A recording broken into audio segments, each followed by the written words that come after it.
I've never actually taken the lead on this before. This is new for me. So I'll start by saying welcome to the Important Cinema Club. I'm Will Sloan. The man who normally introduces this podcast is out of town. He is in Japan on his honeymoon. But fortunately, we have a more than satisfactory, some might even say superior guest host. It's another esteemed member of the Justin DeCoteau-niverse. It's Mark Hanson, the co-host of the Bay Street Video podcast. Hello, sir. Hello. This is bizarre, actually, in a great way. Like, does it feel like a sort of multiverse situation? It does. You know, I feel like we have obviously interacted much in years past, and we talk about you a lot on the Bay Street. You're like a character on the Bay Street Video podcast a bit. Believe it or not, I have tuned in. I haven't heard every episode, but sometimes I listen. Okay. I haven't listened to every Important Cinema Club episode. Excellent. But, you know. Shame on you, first of all. But no, sometimes I do listen, and sometimes I do hear myself, and I think, wow, all these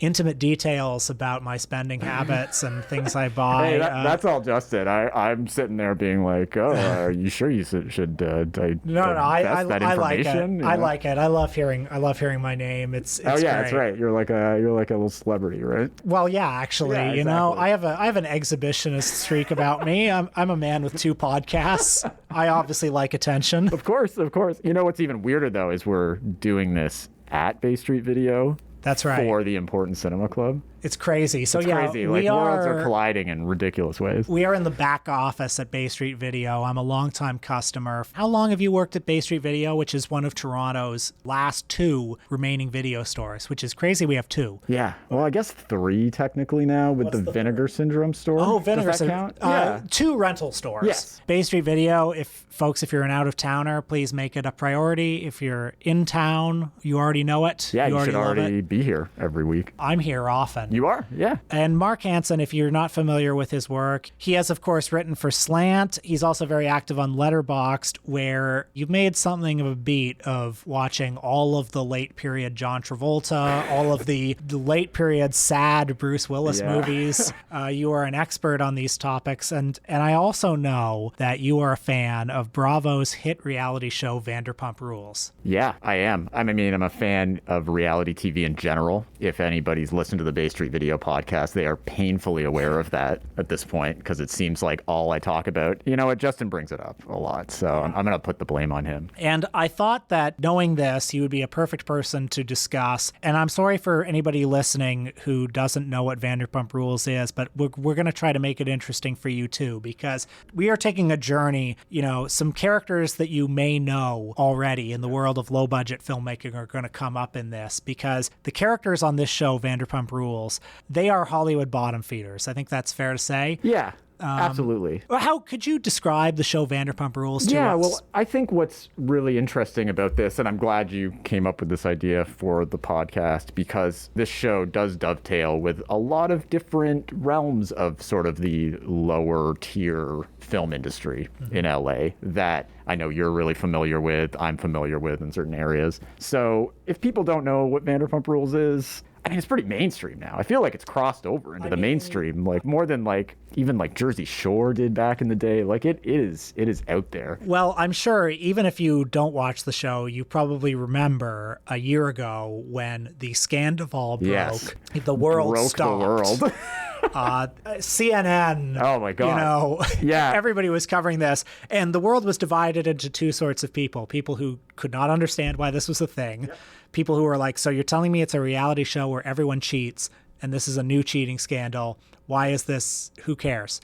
And then the other group of people are people who were deeply troubled. People like you and me who had 10, group texts going on at once dissecting this. Yes. So if people haven't seen the show, it began as about the lives and loves of various wait staff at an LA restaurant called SUR, which stands for Sexy Unique Restaurant. Yeah. It is run by Lisa Vanderpump, who was one of the Real Housewives of Beverly Hills. Yeah, so this show is actually a spinoff from the Real Housewives of Beverly Hills that got going after the first couple seasons of Real Housewives of Beverly Hills. Lisa Vanderpump was kind of the fan favorite on that show at that point. And, she's got the clout. She had all these restaurants in LA with these desperate wannabe actors and models and such trying to work there. I think it's fair to say that this show is the Sopranos of reality TV.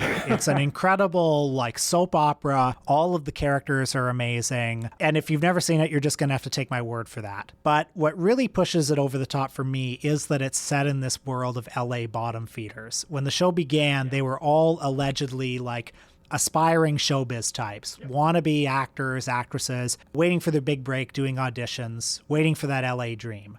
Now, it's clear that's not going to happen for them now, but although some of them are very famous in other ways. Yeah, I mean, all reality stars are chasing fame, obviously, to some degree. But yeah, the specific LA milieu of this one made it even more fascinating. I mean, I assume for somebody like you, because you're not a huge reality TV head in general beyond Vanderpump Rules, or are you? A couple of years ago, I would go with my girlfriend to watch The Bachelor at like a weekly like Bachelor watch night for like 2 or 3 years. Yeah, and that was fun. Yeah, okay. But for the most part, when I watch reality TV, I can't get into it. But it was that LA-ness of the show that really, I mean, the characters are great, everything's great, but the showbiz milieu, and just as an example, so Lisa Vanderpump, who is the den mother of this community. She is, yeah. She owns the restaurant.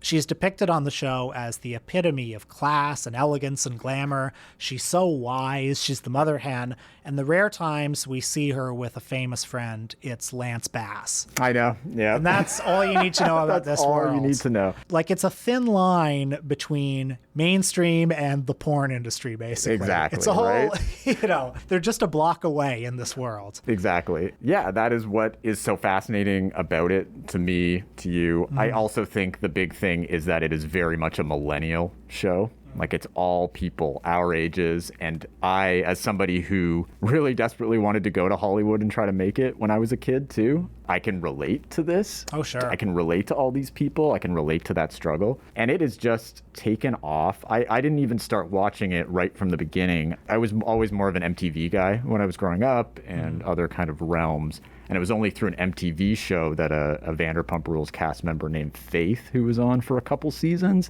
was on an MTV show, and that's what kind of spurred on that discovery. But then it's like one of those shows, once you start, it's like within 10 minutes. You cannot stop watching. No, my partner and I started it during the pandemic, and within 10 minutes, I thought, I'm home. This is incredible. The first 2 seasons alone, probably up in the best reality television I've ever seen in my life. And I've seen a lot of reality TV. The season 2 reunion episode when, and I promise we're going to get to movies in a second, but the season 2 reunion episode when the season is climaxed with Jax, who is the best character. He is, yeah. He's the ultimate reality show with star. The possible exception of Tony Soprano and Homer Simpson. He's the best character in the history of the medium of television. I think you're correct. But it's like all of them are looking at him, begging him to feel some remorse for sleeping with his best friend's girlfriend, and he can't do it. I know. And I thought, this is like the end of The Irishman. It absolutely is. It absolutely is. And the thing about the people on the show, who we'll be talking about in this episode, the stars of Vanderpump Rules are incredibly good at the skill of being on this show. The show is a performance, but it is a performance of real life and real feelings. And they've melded their lives and the actor performance in a way that is... Well, so I have a quote here from a recent New York Times article called How Sandoval Became the Most Hated Man in America by Irina Alexander. This was in February. She writes, though he had come to Los Angeles to be an actor, he was proud of what he became instead. Did he become the next Brad Pitt? No, but he didn't want to be that anymore anyway. It turned out reality TV is where the real stakes are. Actors are just pretending, playing roles. I had no respect for reality TV before, Sandoval told me. And now, I don't have very much respect for actors. I'm like, y'all try doing this. Yeah, didn't he even mention, like, Brad Pitt couldn't do what I did? I think he was quoted as saying that at some point. And, he's not wrong. He's not wrong. Yeah, I mean, in movies, I think you'll agree, he's no Brad Pitt. But on reality TV... And that's usually how it works on these shows, I find. I will say before we get into these movies, I don't know how you feel these days, but I find the show frankly insufferable these days. I think this season is compelling because as the show has gone on and people have become more and more famous for the show, the show has had a difficult adaptation of like, okay, by season 7, they're not working at the restaurant anymore. Exactly. So like, why are we here? Which is the problem. And the show never acknowledges, the people who make these shows are obviously very smart and have a lot of theory. They figured out that people don't like it when you acknowledge the artifice of the show. You can never break the fourth wall. Which is a major problem for me. And in the day and age of social media, and especially since they take so long to get these seasons out now, from when they're filming to when they actually air. Back in the day, they would film Jersey Shore and then have it like out 3 months later and they'd be like filming again. And now they don't do that. If you follow these people, you already know everything that's going on. And I think my problem is when you get too famous, obviously reality TV is a performance, and I like seeing how they choose to conduct themselves in front of a camera and how that performance is questioned by the medium. And if you're watching it with someone or you're watching it with a group, there's a participatory element where you're all talking about how much of this is performance. Exactly. What's between the lines. If somebody who left the show for a season and then comes back because they missed LA, you're talking about how, they missed being on TV. Exactly, right? But now they're too famous, which unfortunately the problem is they have been given too much power to be allowed to only present certain things, which is fine, but there's no pushback from production because they're too intertwined with the producers and they've got too intimate relationships. So a lot of the so-called heroes of this season now, like DJ James Kennedy. If you're a DJ James Kennedy fan, I don't know if you're gonna like him very much in a few months when some things maybe start to come out. But okay. I'm just saying. But it's not even anything that's necessarily that hidden. Like, these people's transgressions have been on TV time and time again, and then yet they are allowed to just forget that happened. Nobody challenges them anymore because it's this like almost too big to fail reality show. Well, one of the things that's notable about this last season, and as I said, there were several seasons where it's like, we're all going to Sheena's book launch. HarperCollins, she wrote a book for them, but there's never any acknowledgement of like, well, she has a book launch because she's on this show that you're filming right now. And that's funny. and it's strange. Yeah. And, nobody's ever asking them for their autograph. Exactly. Or it's like, they're having the big DJ night at SUR and it's like a bunch of people there and it's like, well, they're all there because they want to be on the show or they know the show. But this last season, it's almost worth watching just for the last 10 minutes of the last episode. I have dipped into it. So I've caught it. I've watched it. I just didn't sit down and watch every episode because frankly, I was finding it a little boring. My partner reports a lot more. She's like an online journalist of this stuff. So she's like plugged in even more than I am with it. So she kind of filled in the gaps. The last 10 minutes were great. Which is like, my partner compared it to like the end of Antonioni's L'Eclisse. Oh my God, where it's like this pulling out of, okay, wait, where am I in relation to this? What is the POV of this anymore? And I wish there was more of that energy earlier, I think. I love that. And I love that breaking the fourth wall, so to speak. Yeah. But there wasn't enough of that. And from what I saw, unfortunately, the Scandival broke everyone's brain, I guess. And I think there was a lot of vile online discourse about this, positioning certain people as victims, certain people as villains, which seeps into this new season. Yeah, exactly. Right. Which they're all villains. They're all villains. They're all villains. Yes. And like you said at the end of season 2 with what Jax did is, to me, honestly even worse than the Scandival. Oh yeah. We're talking about, at the risk of getting like pro-Ariana people flaming the Important Cinema Club here. You never know where they're lurking. I just think the only victim in that whole thing was Raquel Leviss, who goes by Rachel now. It's a little terrible. sad what happened to her. And the fact that it's all sort of chalked up to this sort of nonchalant, well, whatever. Everyone should be grateful to these people for giving them fun. Exactly, right? It's like,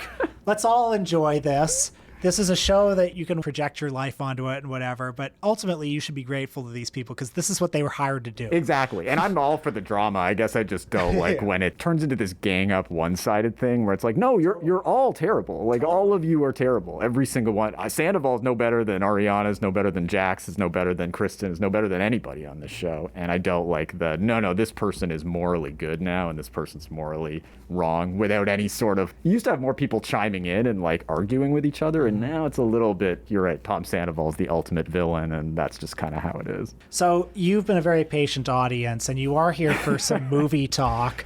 Movies? No. Back in the golden age of Hollywood, you had your few major studios, your MGM, your Warner Brothers, your Paramount. They got to get a percentage of the box office. But then there was Poverty Row, making cheap movies for independent theaters and getting a flat rental basis, small margins. And obviously Poverty Row went away after the Paramount Decree of 1948. But it's never really gone away, because watching some of these movies this week, it's the same kind of thing. It's the same business model of Poverty Row. There are all these producers in Hollywood who it's like you get one star, one faded star, one location, and pre-sell it to every foreign territory for a couple of nickels. And then eventually you have enough nickels to make a movie and make 1 nickel's profit. Yep. And if you make the movie any better or worse than that, you lose the nickel. Yep. As somebody who's always looking for like, what is the new Poverty Row? I got a lot of it this week. I know, yeah. I love it. 3 variations of it, really. Although you went above and beyond the Call of Duty because you actually had a whole film festival this week. I'm a little embarrassed. No, it's okay. I mean, I had seen the ones we chose to talk about. I had already seen. So I had a bunch of stragglers around that I admit I go crazy and buy DVDs of movies starring reality stars a lot just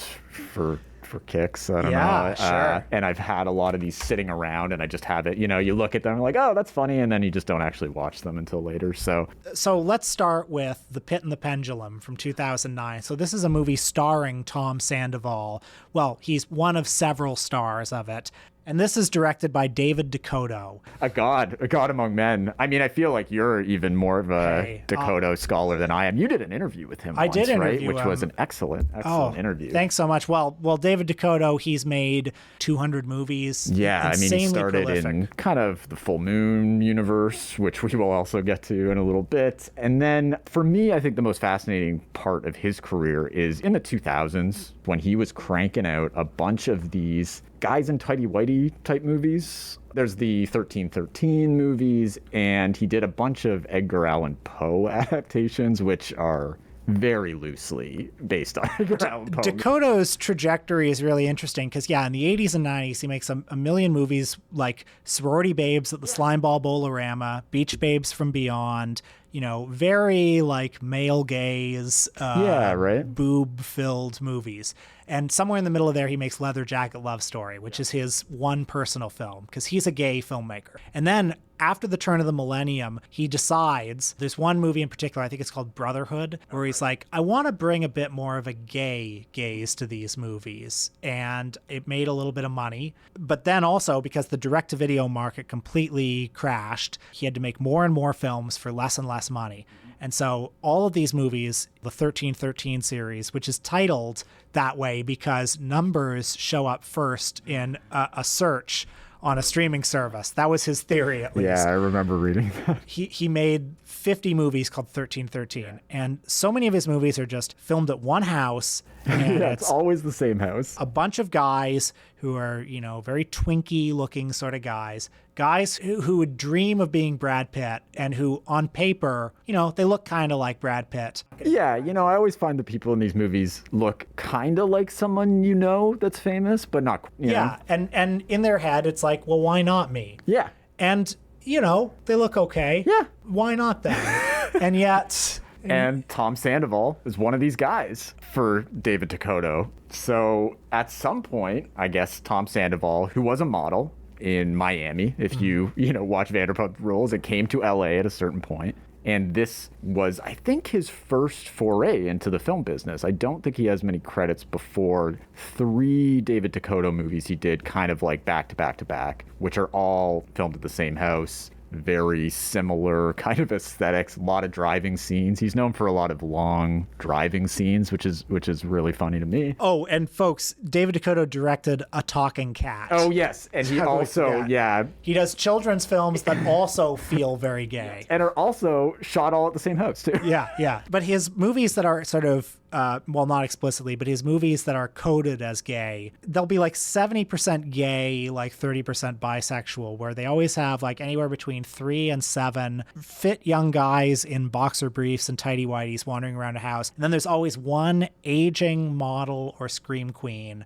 who will often get nude in some way, and the men will never get nude. Yeah. They're like PG rated gay erotica. Yeah, they'll get shirtless, they'll get down to their briefs, like we said, but yeah, it's never beyond that. This movie is called Edgar Allan Poe's The Pit and the Pendulum. That's the full title, which is hilarious because it has nothing at all to do with Edgar Allan Poe, except there is a pendulum. There's a pendulum. I thought when I first watched this, I'm like, that's really the only reason he called it The Pit. I think it's a joke, honestly. It's a joke. I think he got a kick out of calling it that. I think he's thinking of himself more in the lineage of Roger Corman than anyone else. So it's a group of 7 men. They come to a house to take part in this hypnotism experiment, and it's run by a woman who is the daughter of some mad doctor from years ago. She's played by L'Oreal New, who I learned today actually began her career as Michelle Pfeiffer's body double. And interesting bit of serendipity, because one of the reasons I'm really interested in all these movies is the weird connections that are made, like back to reality TV. I wasn't too familiar with her, but yeah, I think she was a bit of a scream queen at one point. But she made an appearance on another reality show called Brides of Beverly Hills at one point, which follows the world of Renee Strauss, who was a one-time big deal Hollywood bridal person. So she's on this in one episode because she's getting married or whatever. And in each episode, her friend who always comes in to say hi is none other than Kevin Lee. Whoa. You know Kevin Lee. Of course. Right? A very important part of Real Housewives of Beverly Hills lore, close friend of Lisa Vanderpump. So, I don't know. I always think those kind of weird connections are, you know, we were just watching Brides of Beverly Hills one night because it's on Tubi, like every forgotten reality show. And all of a sudden, L'Oreal New shows up. What? Another thing I like about David DeCoteau is, I mean, he loves movies, and a lot of the people who are in his movies, like, you're a pretty faded star if you're in one of his movies, but he still loves them. And so, like, I remember talking to him about A Talking Cat, and that movie has Johnny Whitaker, who was a child star in like the 60s, and like he was talking about how much he loves Johnny Whitaker. You know, he grew up with, you know, that sea serpent movie he was in, the title of which I forget, or like Christine DeBelle, who is in a bunch of those movies. Yeah, she's in a lot of his movies. Christine DeBelle was in Meatballs and The Big Brawl, and of course she was in the adult version of Alice in Wonderland. And she went off for 20 years to be a mother, and then she, you know, as an empty nester, started sending out a few headshots just to see what would happen. And Dakota was telling me that, like, he called her and was like, "You're Christine DeBelle, you're a huge star." And she was like, "You know who I am?" And how can you not love a guy like that? That's the thing. He seems so genuine. I just love filmmakers that just are about making films. Like, they just don't stop making films. It's just like on to the next, on to the next, on to the next. And I find there's a lot of passion in that. Maybe even more so than the typical auteurs that agonize over one idea for years and years and years. There's anything wrong with that either. Yeah, there's a very like Jess Franco-ish vibe to him, where it's like he makes so many movies, he makes them so fast that it's the sense that it's like coming straight out of his subconscious. Exactly. And you know, I love that. So this movie in particular, I mean, there's not too much to report about what happens in it. You know, she's doing this experiment, and one by one the guys get killed off, and she derives sexual pleasure from it. So there's the highlight of the movie. The uncontested high point is Tom Sandoval and one of the other cast members, some long ago forgotten guy. Sorry if you're listening to this. Yeah, I don't know. I feel bad if this guy's, you know, listening. I'm sure you're a lovely person, but some long ago forgotten wannabe Brad Pitt. They are wrestling. Yeah. They're wrestling in their very small boxer briefs while she is topless watching them masturbating, I think it's fair to say. Enthusiastically masturbating to them fighting. And this scene goes on and on and on. And I was put in mind of the documentary Tickled from a few years ago. It is like that. Where it's like, you know, you're Tom Sandoval, you're just going to audition after audition after audition, and then finally you get, you know, this job. Yeah. And it's like, come to this house, and it's like, could you imagine, okay, in this scene you're going to be in your boxer briefs and you're going to wrestle and just do it for 10 minutes and just keep going and going and just going and going. Can you imagine, like... You know, I feel like somebody like Tom Sandoval was you know, around scenes with a lot of gay people, especially in his modeling career in Miami. So I just feel from watching some of his early stuff, he seems really enthusiastic about every project. I mean, he is the most extra guy ever, so he's super enthusiastic. I feel like he would have been just like ready to go right in there, which I always found really interesting because these movies are so queer coded. And Tom Sandoval himself these days is basically kind of queer-coded himself, like the longer the show has gone on. But in the first, I don't know if you remember back in the first season, they went to Chippendales in Las Vegas and Vanderpump Rules. And he was visibly, or at least putting on this performance about being visibly disgusted by being at Chippendales, you know? But then you watch this movie and it's like, my dude, you're wrestling this guy shirtless for like 15 minutes. He doth protest too much, if you ask me. Right? That's interesting.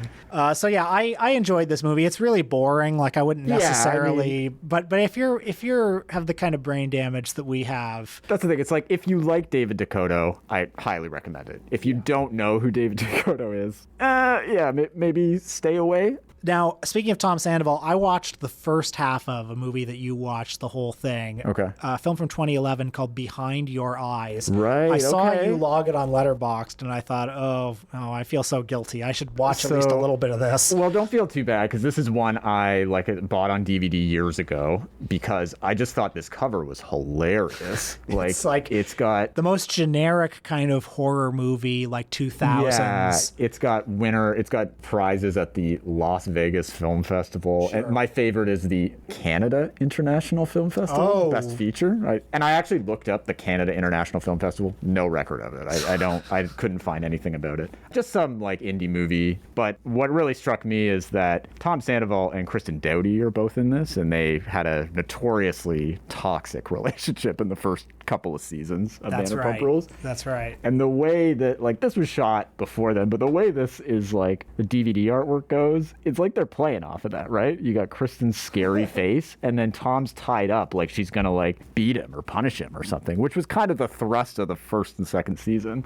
So it's basically a kind of Last House on the Left thing where Tom Sandoval and another woman play a yuppie couple who go out in their car and get kidnapped by a carjacker, and they get tied up and beaten. Yeah, and some shack in the woods. Sort of torture porn adjacent stuff. But then she escapes and ends up with a religious family. And that's when I stopped watching it because you missed the big reveal then, eh? Does it involve Kristen? No. Because she appears in the first minute. Yeah, Kristen gets killed off right away. So this cover is kind of not correct. Yeah. She does appear again in flashbacks, but the big reveal, though, if you want it to be spoiled, I don't want to spoil it for you. Please, spoil it. The religious family is his family, and he turns out to be a gay man. Oh, wow. Who his parents won't accept him as a gay man, so it's this whole...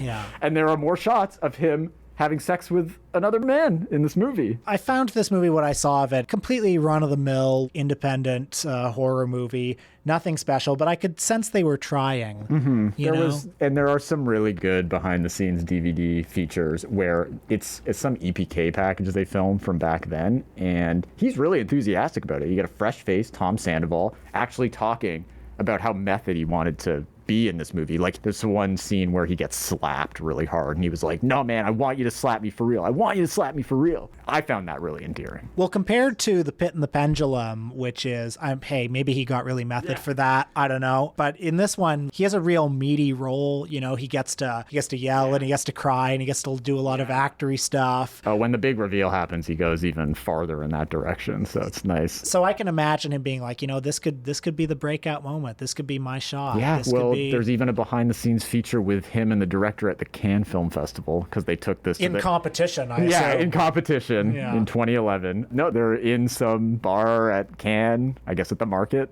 and trying to sell it. So a lot of endearing stuff there. Yeah. So there are some movies, something like that, everyone making it probably thought this could be our breakthrough. Maybe. But then there are movies like The Dead Want Women. That was the movie that really got me interested in this as a topic because so Ariana Madix is in it, but it's really notable for being a production of Charles Band, the head honcho of Full Moon Entertainment. It's from 2011, so right before Ariana Madix got on Vanderpump Rules, and knowing that Charles Band made it. I mean, Charles Band, Puppet Master, a million other legend, another legend, right? But this movie, I want to try to thread a particular needle in the praise that I give it, because behind your eyes, I think the people making it thought maybe this could be a breakthrough. Yeah, I went to film school, and it felt like a movie that I saw people I went to school with making, right. One of those. But with The Dead Want Women, Charles Band knows this isn't going to go anywhere. Yeah. But within that context, you see him trying to have a little bit of fun in a no-hope gig. Mm-hmm. Would you think that would be fair to say? I think so. I mean, it's a similar deal to, I guess, what DeCoteau was doing around this time in just churning out these movies for a streaming DVD market that was less discerning. And I feel it's a very similar kind of thing he's doing. I think there's more plot in Dead Want Women and a little more judge to it, but maybe that's just because Eric Roberts is in it and gives it a little bit of a glow up. Yeah, does he though? I mean, I thought it was endlessly amusing him having sex at the beginning. He has sex in this weird way with this prostitute in this prologue, which is set in the 30s or 40s, where he's just thrusting. Long before he was in Babylon, Eric Roberts starred in another film about the silent era. I mean, this was his audition tape, right? It's set, just on the cusp of talkies coming in. It begins at a wild party at a Hollywood mansion. Yeah, very Day of the Locust, There's a Fatty Arbuckle character. There is, yep. There's a silent screen siren there who is a real Norma Desmond type. Yep. You could tell that Charles Band is more familiar with Singing in the Rain and Sunset Boulevard than he is with the actual silent era, because it's just tropes from those movies. But nevertheless, the talkies are about to come in and her contract hasn't been renewed by the studio. I guess Eric Roberts is a sort of John Barrymore type figure. But after their deaths, for many years they haunt this mansion. And then in the present day, Ariana Madix is one of two real estate agents who tries to sell this house, who are then haunted by these demons from the past. One thing that's notable about the movie is that it's basically a softcore porno. Which, a lot of these things are, Long sex scenes. Eric Roberts gets in the action, fully clothed, I should say. Yeah, as always. The movie, no two ways about it. It's pretty shit. Yeah, I mean, it does have Eric Roberts enthusiastically gropes Ariana's breasts in it at one point, which speaking of method acting, must have been an experience for her, I'm wondering, if you're Ariana Madix and you get this job and you're kind of hyping yourself up for it, do you say to yourself, well, it's got Eric Roberts, Julia Roberts' brother? That's what I'm thinking, right? I mean, Charles Band, at that point maybe doesn't have a lot of cachet, but... far be it from me to speculate on Ariana Madix's film knowledge, but I'm guessing she probably didn't know a lot about Charles Band. Probably not. I think based on watching Vanderpump Rules, she was living out of her car a lot around this time when she was doing this in Las Vegas. I don't know. Did they shoot this in LA or did they shoot this in Vegas? I think they shot it in LA. This has a LA feel to it. It does, right? So I think it was just another case of a struggling entertainer. She wanted to be a comedian at one point. Just trying to break into something, anything, and you can get into a Full Moon production. Why not? The movie's pretty shit, but I will say I have a bit of affection for this one too, just on kind of the level of, I see Charles Band, who loves movies. Yeah. He loves movies, and I think he's indulging his cinephilia just a little bit here. Yeah. It's another day at the shit factory, but... at least I can do some Hollywood Babylon stuff. At least I can have a guy play Fatty Arbuckle. Exactly. And see, I don't have a problem with that either. I think it's good for these guys to indulge their passions. And I think it's also worth noting that Ariana worked with Charles Band again soon after this for a sequel to The Killer Eye. She did double duty with Charles Band. In my research, I also found she did another movie around this time set in Vegas with Michael Madsen and C. Thomas Howell. So again, you're in good company there, called Dirty Dealing 3D, although I don't think it went to theaters, so I don't know where the 3D was.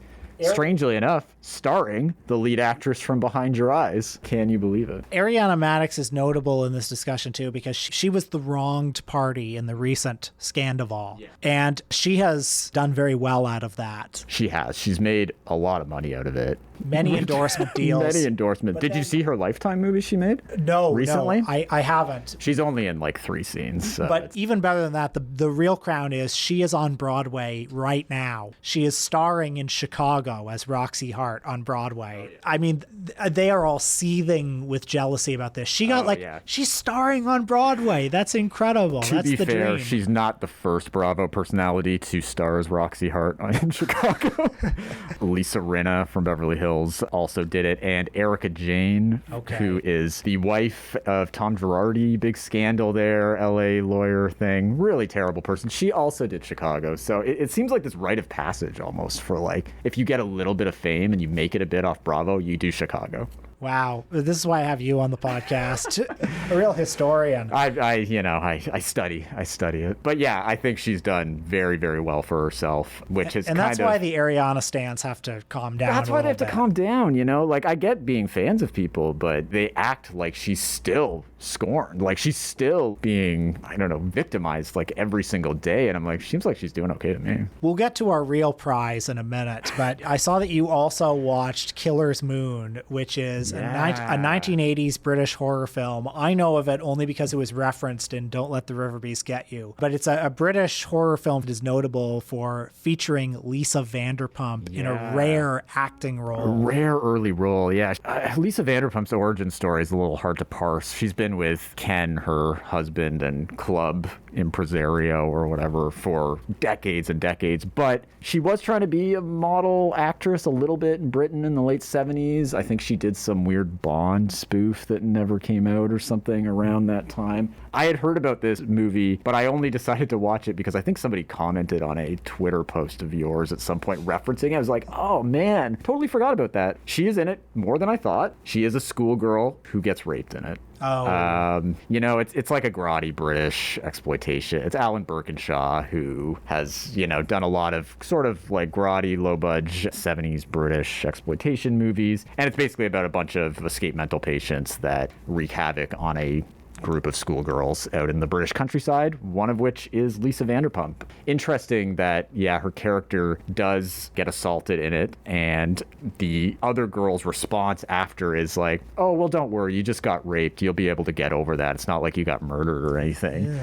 Which is, for that time, typical. I do think it's a little indicative of Lisa Vanderpump's sexual politics, especially when you watch Vanderpump Rules. She presents herself, like you said, as this model of class, very, very open, but I think her sexual politics are very old school. She definitely believes in sort of old school gender divisions and such. I also think she is low-key the most evil person on the show. Yeah, I hate her so much. Yes. And it's funny because I think she comes off way better on Real Housewives of Beverly Hills. I loved her. I cannot stand her on Vanderpump Rules, and I've rewatched it a few times because it's just so good, So, and each time you rewatch it, I just hate her more and more. And maybe it's like a workers' rights thing too. Yes, that's what it is. I think it's a workers' rights thing. I just think, like, as somebody myself who's worked in retail and service for most of my life, I just think it's despicable the way she treats her employees.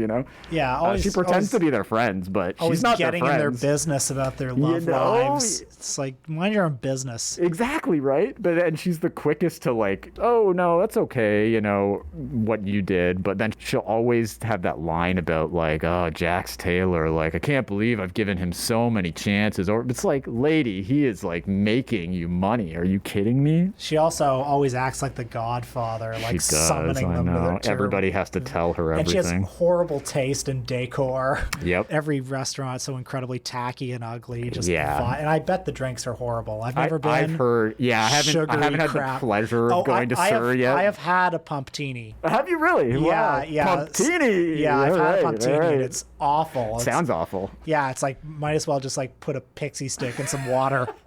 I've heard from people, just online commenters who go to Sur, that the food, the drinks, you're not going to Sur for the food or the drinks. You're going to catch a glimpse of somebody. I did have a friend who went within the last year or so, said they didn't see anybody except for Peter, I believe, was still stalking around favorite. In the back. I can't believe he's still working. He was going to leave. He had some big scene where he was like going to leave and start his own business, and then that sort of mysteriously got left on the cutting room floor. But listen, talking about low rent, neo-poverty row Hollywood would not be complete without a mention of Mr. Randall Emmett. I think that's Ives now, actually. The artist formerly known as Randall Emmett. If the name is familiar to you and you haven't seen Vanderpump Rules, it is probably because Randall Emmett is the Harvey Weinstein of low-budget Hollywood filmmaking. He is also the creator, the innovator of the form known as the geezer teaser. Yep. When you think of those movies that Bruce Willis made when he had dementia, Randall Emmett is the one behind them. And he was the ex-husband. They were married, were they? They were. Briefly. Or were they? He is the baby daddy of fan favorite character Lala Kent, who appears in 2020's Hard Kill. You know, Lala is somebody that I really loved when she first came on the show. She came on in the 4th season, I believe. And she was another typical, new to Hollywood model who was taking a lot of dates with high roller guys that she didn't want to talk about, but she was super enthusiastic about. She was just hustling, trying to make it happen. She came onto the show, and a few things were notable about her instantly. One, she was about 5 years younger than everyone else. Yeah. She was better looking than anybody else.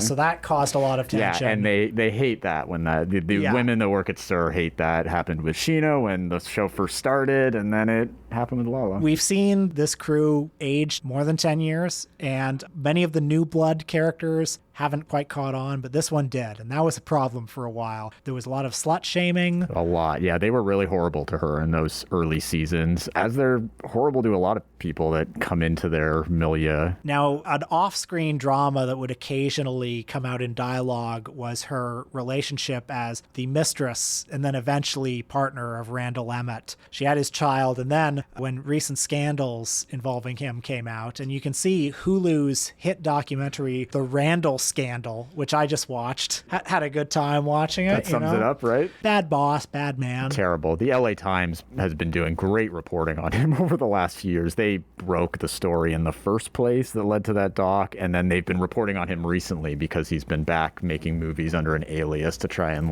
dodge any sort of association. Mark pulled out a Blu-ray of a movie that Randall Emmett directed called Savage Salvation. The tagline is, "Payback is bloody." It stars Jack Houston, John Malkovich, and, God almighty, Robert De Niro. Robert De Niro, folks. Robert De Niro gets paid very handsomely for these movies. I learned that according to an email they obtained, they were going to offer him $11 million for 2 days' work. $11 million! And in the LA Times article, they also, part of his stipulation is that he gets a free vacation anywhere of his choosing with his entire family. God. Not even to the set of the movie, just anywhere. I mean, who can blame him? And that's why these actors do it. Bruce Willis used to get paid $3 million for a day's work on these movies. And worth noting too, Randall Emmett is one of the producers of Silence and The Irishman. Randall Emmett is the reason Silence by Martin Scorsese got made. That's his big claim to fame, yeah. Right. And there is a memorable Vanderpump Rules reunion episode around that time where they all mention that they'd been hanging out with Martin Scorsese.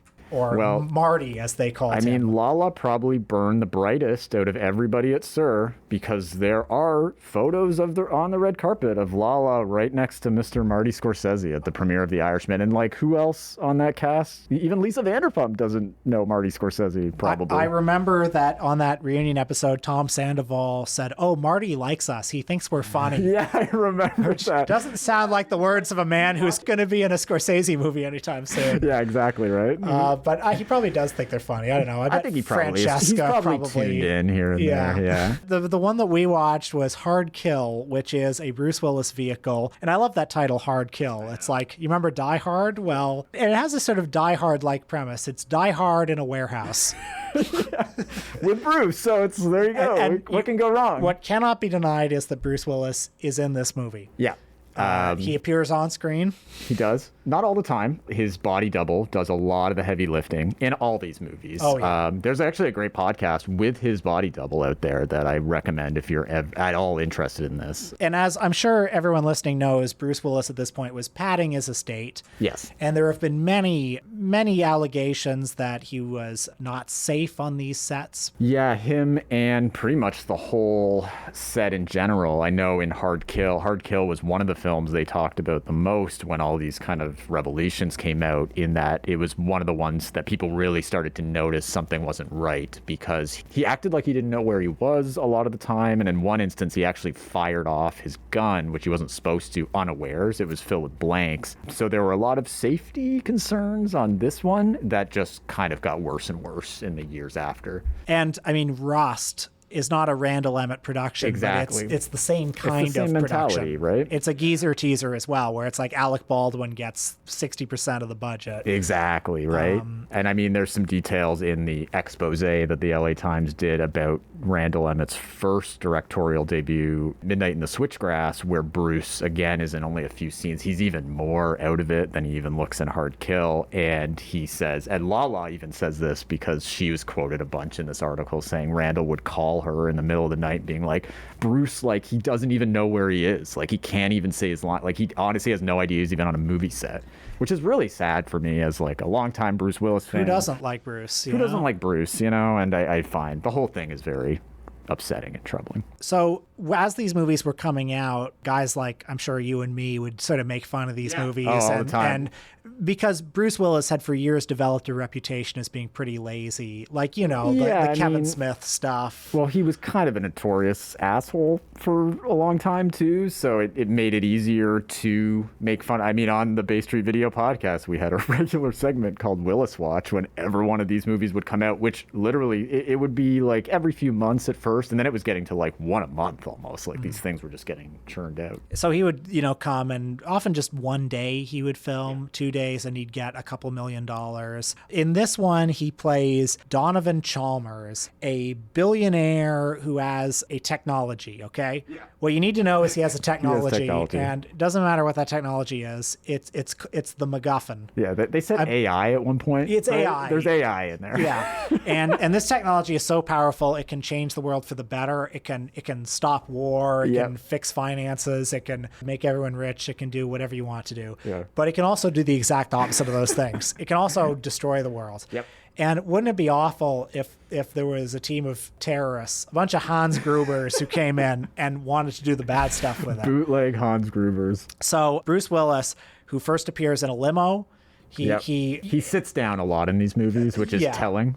and this is another thing that we didn't quite realize at the time, because Randall Emmett also made movies with Steven Seagal. Yes. See, that's how he started kind of getting more known. He was mentored by Avi Lerner, who was a huge DTV action guy in the 90s, part of the guy who founded Millennium Films, which did a lot of those Seagal movies. And he basically gave Rand his start in Hollywood, and he just went off of that ethos, that Steven Seagal thing, and just took it to like another level. And so when he made a movie like this, Hard Kill, and Bruce Willis is seated for most of his scenes, you know, at the time one was thinking like, oh, he's Steven Seagal. Yeah, that's what exactly, he is. Right? We've seen a lot of actors do this before. So anyway, the Bruce Willis character recruited a team of mercenaries led by Jesse Metcalf, who makes an appearance on Vanderpump Rules too, if you remember. Randall Emmett brings Jesse Metcalf, who's probably best known for John Tucker Must Die. He's John Tucker in that film, Brings him around for Poker Night with Sandoval.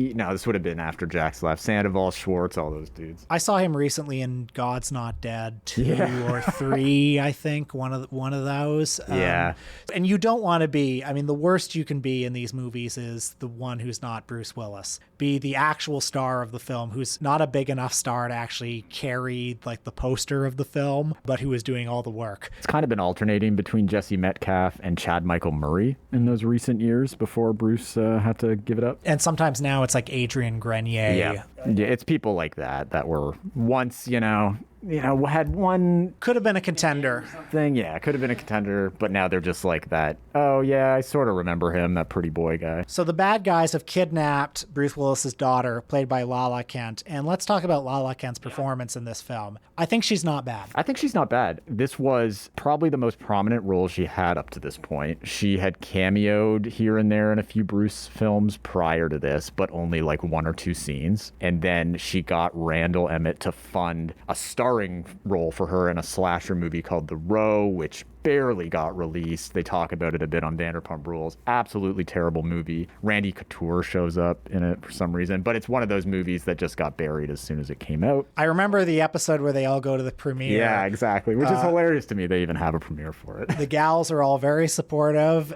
They say, you know, she's the best thing about the movie, which is you know, a way of saying the movie's bad. Yeah, she's not bad at it. I always thought she had screen presence. I always thought she had the most promise, potentially. It's interesting to note that she is from Utah, and her real name, Lauren Birmingham from Utah, and she did some time in the Utah film scene before coming to LA, which means the Mormon film scene. So she's in a couple of movies, one which is on Tubi, actually, you can watch, called Pitching Love and Catching Faith. And they're these like Mormon faith-based movies. Very different side of Lala than you see once she comes to LA. Seems like she was a theater kid. And I feel like in this movie, she gets a lot of scenes with Bruce, and that must have been a big deal for her to get such a sizable role. She has a lot of scenes where she's clearly interacting with Bruce in it too. It's not even just a body double or a reverse shot thing. Bruce Willis in this movie, there's never a shot where he delivers more than one line because he's always got an earpiece and he's always repeating it. Brando style. He is. It's Brando style, you know, which at the time, you know, we all wrote up as being Brando style. So I will say, and because of what we know about Bruce Willis now, it's much easier to like want to be generous to him. Yeah. There are a couple scenes in this movie when I actually think he is trying. Yeah. Rewatching it again, I was surprised how lucid he seemed compared to some of the stuff right after that.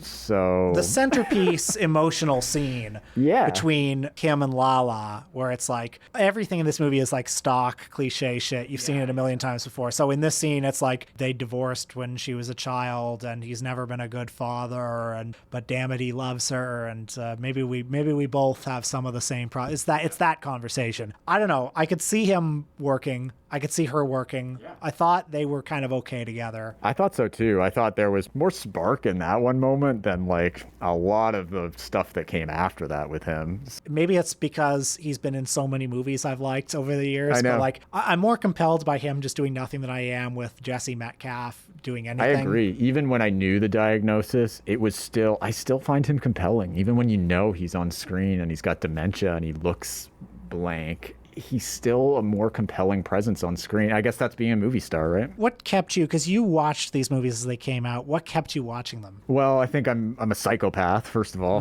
But I find these worlds fascinating, and I find a lot of the kind of underbelly of Hollywood, the Randall Emmett world, the David DeCoteau world. If they're considered by people who cover the industry, they're considered as sort of a joke. It's not really ever considered past, oh, Bruce Willis is in some movies that nobody sees. Okay, whatever. Where it is a large industry, and it's really the backbone of Hollywood to me. And millions of people have watched these movies. That's the thing, and they do make money. Like there's an article, I believe, with Nicolas Cage at one point when he was doing more of these, and it was basically his agent was like, all you need is somebody to click play on Netflix or Tubi on these and watch 2 minutes of it, and that's all they care about. That's it. They get the stream money from that. So the name recognition alone and just banking off this name recognition just solely to make dollars is interesting to me because that's Hollywood, right? And I don't feel like you get movies that people actually talk about or Oscar type movies or big blockbusters without this underbelly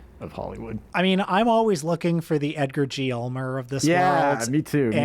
You never find them. It's like John Hyams, and there's Isaac Florentine. Those are the guys. Jesse V. Johnson, people bang the drum for a lot. So it's more in the action world. I feel like these geezer teasers, though, it's generous calling them action movies even because they're mostly just stars sitting around in rooms and a few gunfire scenes here and there. Hard Kill has more action in it. Yeah, it's typical of these movies where it's like they had one location. It's like, here's a big factory to work in. And, I mean, it's a bad movie, folks. You watch Die Hard, which is, I mean, unfair to compare this movie to Die Hard, but I'm going to do it anyway. Yeah, I mean, they want you to with the title, right? Yeah. Bruce Willis is in it. Fair game. Die Hard is a masterclass in here's a space. Here's how the space works. We're going to use every bit of that space, and we're going to use it compellingly. This movie is so boring because it's just one room after another that looks like the same room. And it's a nightmare. Well, because it's just a warehouse they had in Ohio that they just shot in because there were Ohio tax credits to be used. And I'm sure the filmmakers didn't have any time to do anything better. Or, no, the directors on these things usually are just trying to make the directors that, like, they're just there. They're PAs that sometimes get elevated to a director chair. Yeah. So